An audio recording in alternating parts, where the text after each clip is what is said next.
স্নেহের শিক্ষার্থীরা, আজ তোমাদেরকে খুব গুরুত্বপূর্ণ একটা জিনিস শেখাতে এসেছি ভিডিওর মাধ্যমে। কি সেই জিনিস বলছি, আমাকে অনেকেই অনুরোধ করেছো যে দাদা আমাদের এবারে বাংলা থেকে সংস্কৃত যে অনুবাদ আছে ওটা একটু শিখিয়ে দাও। তো আমি সেই প্রসঙ্গে বলি যে সংস্কৃত অনুবাদ শেখা কিন্তু একদিনের বা স্বল্প সময়ের ব্যাপার নয়। এটা একটা দীর্ঘ প্রক্রিয়ার মাধ্যমে চলে এবং নিরন্তর অনুশীলনের মাধ্যমে এটা কিন্তু রপ্ত করতে হয়। এর আগেই আমি এই সংক্রান্ত দুটো ভিডিও, অর্থাৎ সংস্কৃতে কিভাবে অনুবাদ করতে হয় সেই সংক্রান্ত দুটো ভিডিও অলরেডি দিয়ে দিয়েছি। তো সেই দুটো ভিডিও অবশ্যই আগে দেখো, তারপরে আজকের ভিডিওটা দেখবে। তা না হলে কিন্তু সংস্কৃত অনুবাদের প্রক্রিয়াটা বুঝতে পারবে না কিভাবে হয়। কারণ বিভিন্ন প্রারম্ভিক কথা থাকে যেগুলো খুব প্রয়োজন, যেগুলো জানার একান্ত দরকার, সেগুলো ওই দুটো ভিডিওতে আছে। সেই দুটো ভিডিও দেখে নাও, তারপরে এই ভিডিওটা দেখো। আমি চ্যানেলের যে আই ডেসক্রিপশন আছে সেখানে আমি অলরেডি দিয়ে দেবো সেই দুটো ভিডিও, তোমরা সেখান থেকেও দেখে নিও, না হলে আমাদের চ্যানেলে গিয়ে ভিডিও দেখে নিও সংস্কৃত অনুবাদ। দেখো আমি তোমাদের জন্য স্ক্রিনে কি লিখেছি, বাংলা থেকে সংস্কৃত অনুবাদ দ্বাদশ মান 5। শুধু যে এটা দ্বাদশ শ্রেণীতেই আছে তা নয়, এর সাথে সাথে এটা তোমাদের গ্র্যাজুয়েশনেও প্রয়োজন হয় এবং তার সাথে সাথে এসএসসি তেও কিন্তু লাগে এবং একাধিক শ্রেণীতেও এটা প্রয়োজন হয়।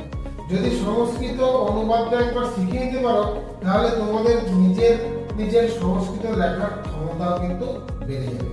আর এই যে 5টা নম্বর আছে, এই 5টা নম্বর যদি দ্বাদশে বাড়তি যোগ করতে পারো তাহলে তোমার 100 পাওয়ার যে সম্ভাবনা সেটা কিন্তু অনেকটাই বেড়ে যাবে। প্রথমে আজ আমি তোমাদের যে অনুবাদটা শেখাবো সেটা আমি পার্ট করে এক একটা বাক্য ধরে ধরে পড়াবো। প্রথমে বাক্যটা লিখবো এবং তারপর সেই বাক্যটা কি অনুবাদ হবে সেটা করাবো। ঠিক এইভাবে একা একা আস্তে আস্তে আমরা এগোবো।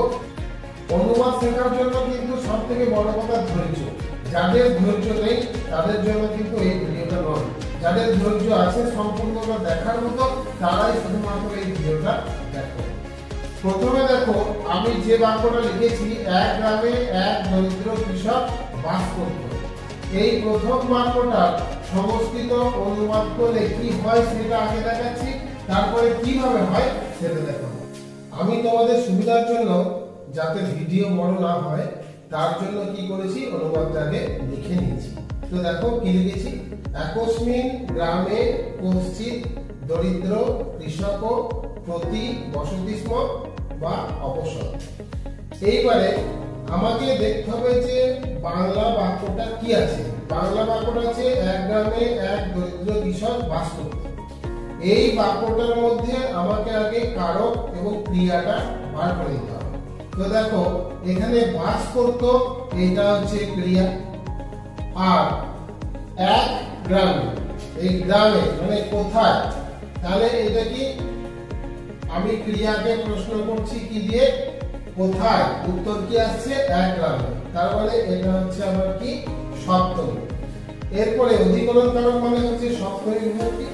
যেহেতু গ্রাম একটা তাহলে সপ্তমী এক বচন। যদি গ্রাম দুটো থাকতো তাহলে সপ্তমী দ্বিবচন হতো, আর দুইয়ের বেশি গ্রাম থাকলে হতো বহু বচন। বুঝতে পারলে?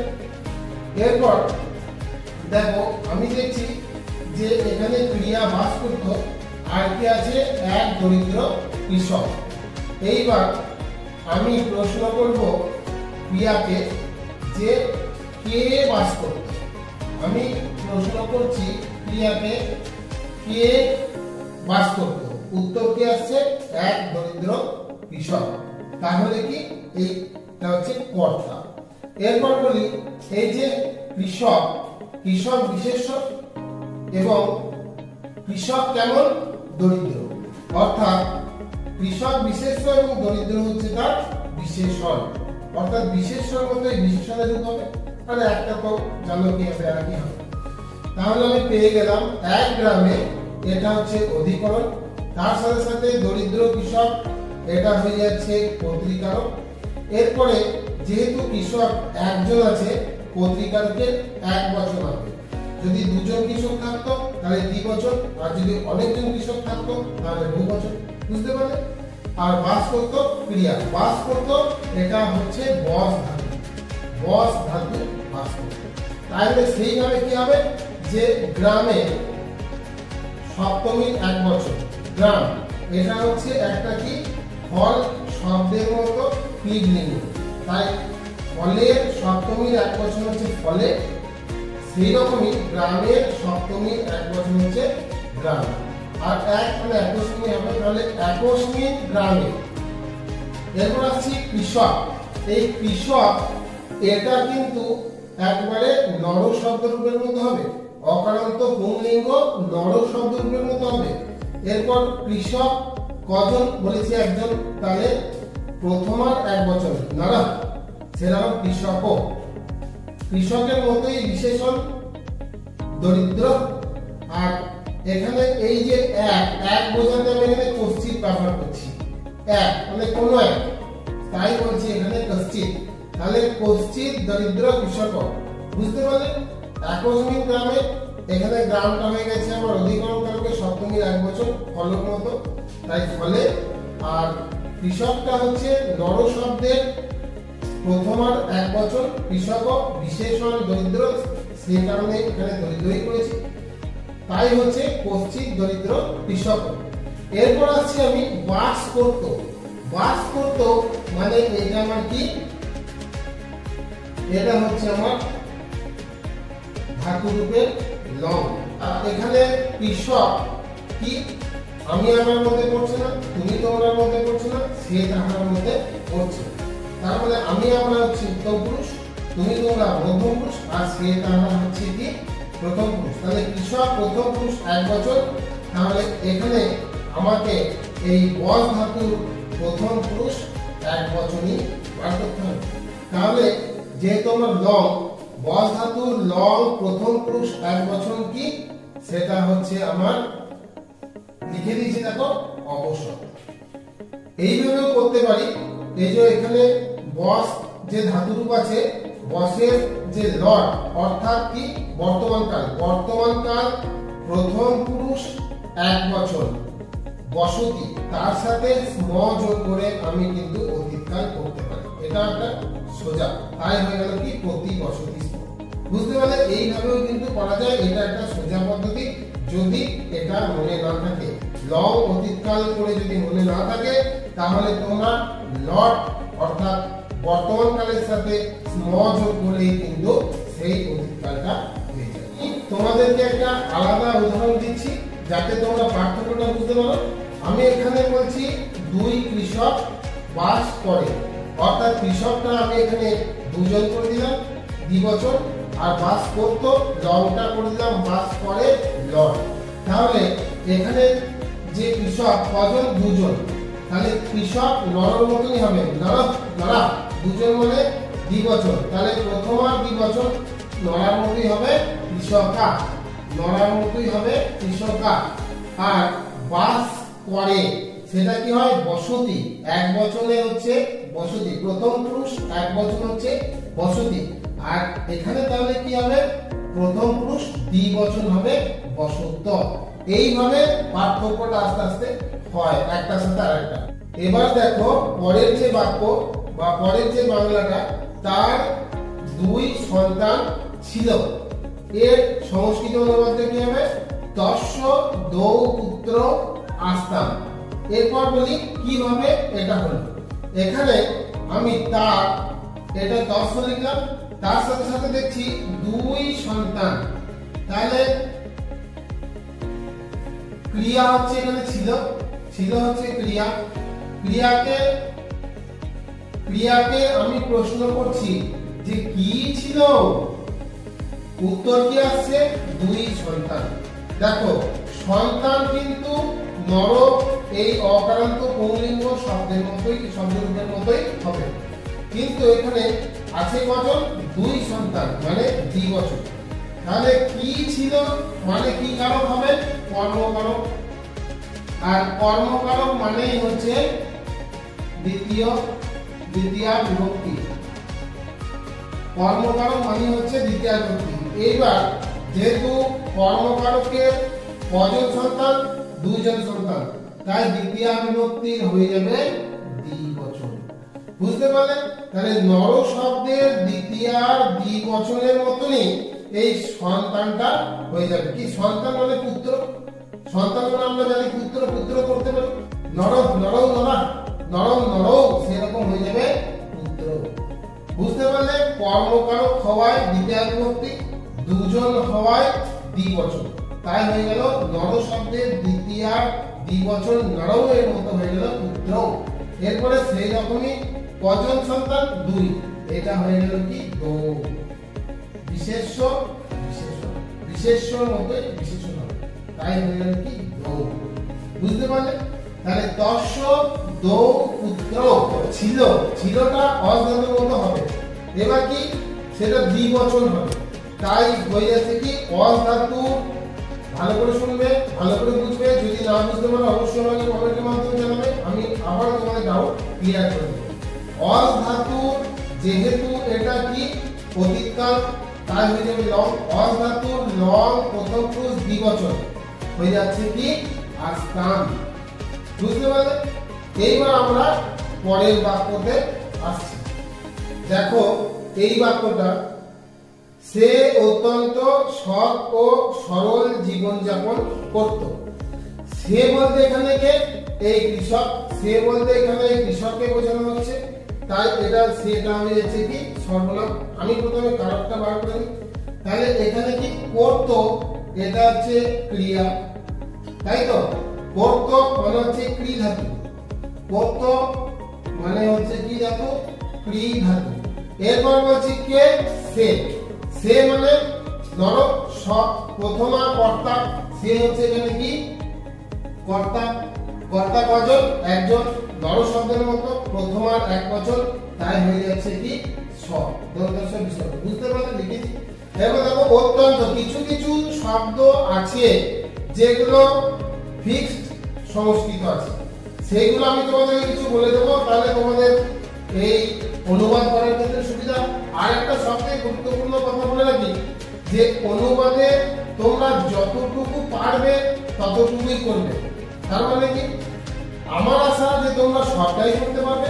যদি কোনো সময় পরীক্ষার হলে গিয়ে কোথাও একটু আটকে যায়, তাহলে সেই ক্ষেত্রে যেটা পারবে না সেটা বাদ দিয়ে বাকি যেটা পারবে সেটাই করে আসবে। যতটুকু করবে নাম্বার কিন্তু সেরকমই পাবে।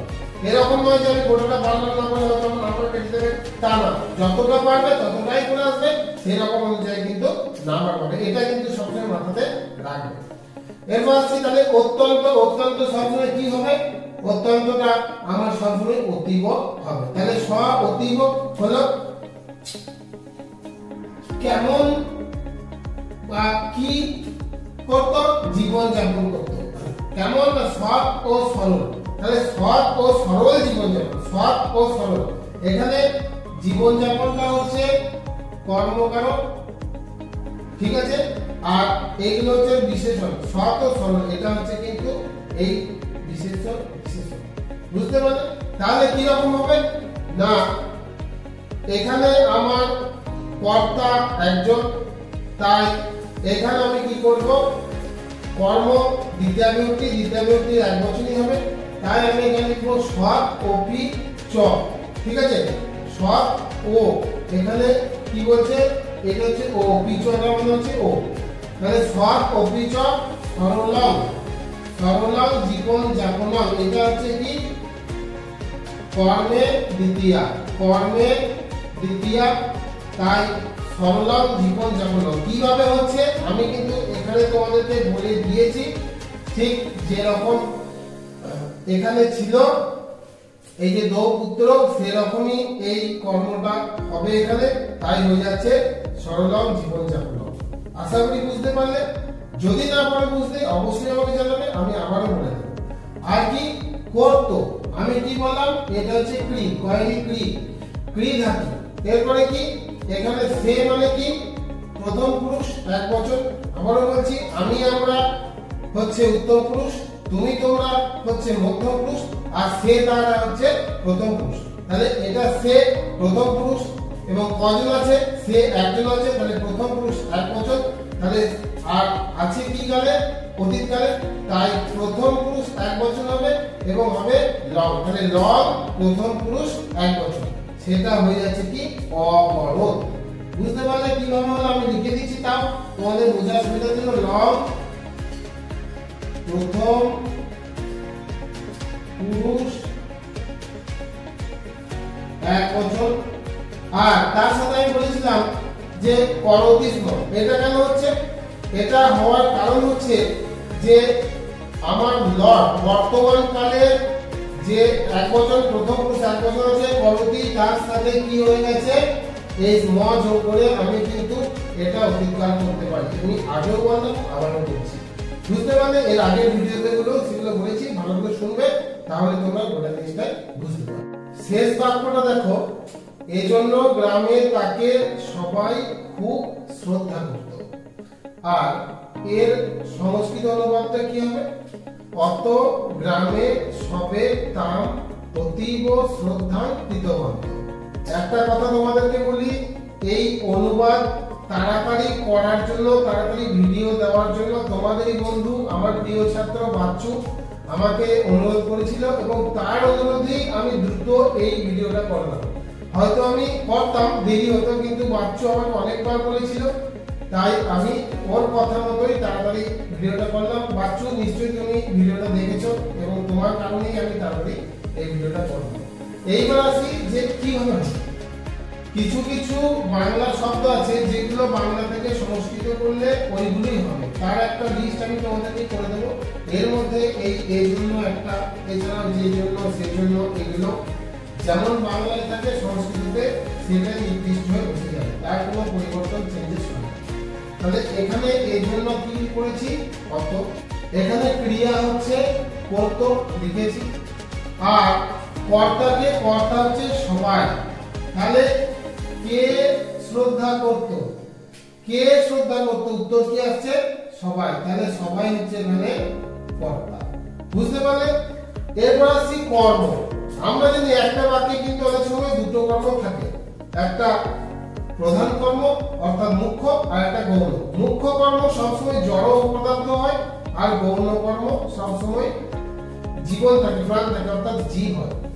তাই এখানে দেখো কাকে, উত্তর আসছে কাকে, তাহলে এটাও একটা কর্ম, কিন্তু এর প্রাণ আছে, তাই এটা হচ্ছে কি গৌণ কর্ম। আর কি করত? এই যে শ্রদ্ধা, কি করত? শ্রদ্ধা, এটা একটা কর্ম, কিন্তু এটা কি কর্ম? এটা হচ্ছে মুখ্য কর্ম। বুঝতে পারলে? তাহলে কর্ম এখানে আমি দুটো পেলাম, একটা হচ্ছে কাকে আর একটা হচ্ছে কি। ক্রিয়াকে প্রশ্ন করে আমি দুটো কর্ম পাচ্ছি, একটা হচ্ছে কাকে, উত্তর আছে কাকে, একটা কি করত, উত্তর আছে শ্রদ্ধা, দুটো কর্ম। তাহলে সেই অনুযায়ী, আর এখানে গ্রামে কোথায়, আমি ক্রিয়াকে প্রশ্ন করছি কোথায়, উত্তর আসছে গ্রামে, তাই এটা হচ্ছে কি অধিকরণ। আমরা জানি অধিকরণ মানে সপ্তমী, ঠিক এই জিনিসটা প্রথম বাক্যতে একটা এরকমই করেছি দেখবে। তাহলে সপ্তমীর একবচন হয়ে গেছে কি গ্রামে, এটা হচ্ছে সপ্তমীর একবচন গ্রামে।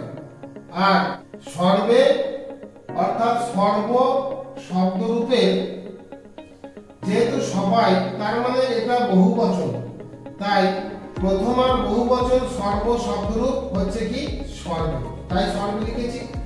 এরপর আসছি যে কাকে, কাকে, তাই কর্মকারক, কর্মকারকে আমরা জানি দ্বিতীয়া বিভক্তি হয়, এখানে সে একজন, তাহলে কর্মের দ্বিতীয়া একবচন। যুষ্মৎ শব্দরূপ, যুষ্মৎ শব্দরূপের দ্বিতীয়া একবচন হচ্ছে কি তাম। বুঝতে পারলে? তাই তাম করলাম। আর খুবটা অতীব এর আগেও আমি করেছি, তাই এখানে অতীবই লিখলাম। আর শ্রদ্ধা, শ্রদ্ধা এটা একটা ক্রিয়াবিন্দু শব্দ, তাই এখানে কি হচ্ছে না দ্বিতীয়া একবচন হচ্ছে শ্রদ্ধা, তার সাথে সাথে ক্রিয়া আমি এখানে কৃতবন্ধ করব। বুঝতে পারলে? আশা করি বুঝতে পেরেছো। সম্পূর্ণ খুব সহজে এবং ভেঙে ভেঙে তোমাদের সুবিধার জন্য একটু সময় নিয়ে করেছি। সম্পূর্ণ ভিডিওটা যারা দেখছো তারা অবশ্যই বুঝতে পারবে এবং সম্পূর্ণ ভিডিওটা দেখার জন্য তোমাদেরকে অসংখ্য ধন্যবাদ। একাধিক এই ধরনের ভিডিও আমরা আনছি, তোমাদের কাছে একান্ত অনুরোধ যে তোমরা অবশ্যই সাবস্ক্রাইব করো, তাহলে আমরা আরো এগিয়ে যেতে পারবো তোমাদের সাহায্যের জন্য। আর খুব ভালো থাকো, খুব সুস্থ থাকো। শুনছো যে পরীক্ষাটা কি বলছে যে বিভিন্ন সেমিস্টার ওয়াইজে হতে পারে, অতএব সবসময় আপডেট থাকতে হবে যেন পরীক্ষা হওয়ার সাথে সাথে তোমরা খুব ভালোভাবে প্রিপারেশন নিতে পারো এবং তার জন্য সদা সর্বদা প্রস্তুত আছে তোমাদের প্রিয় চ্যানেল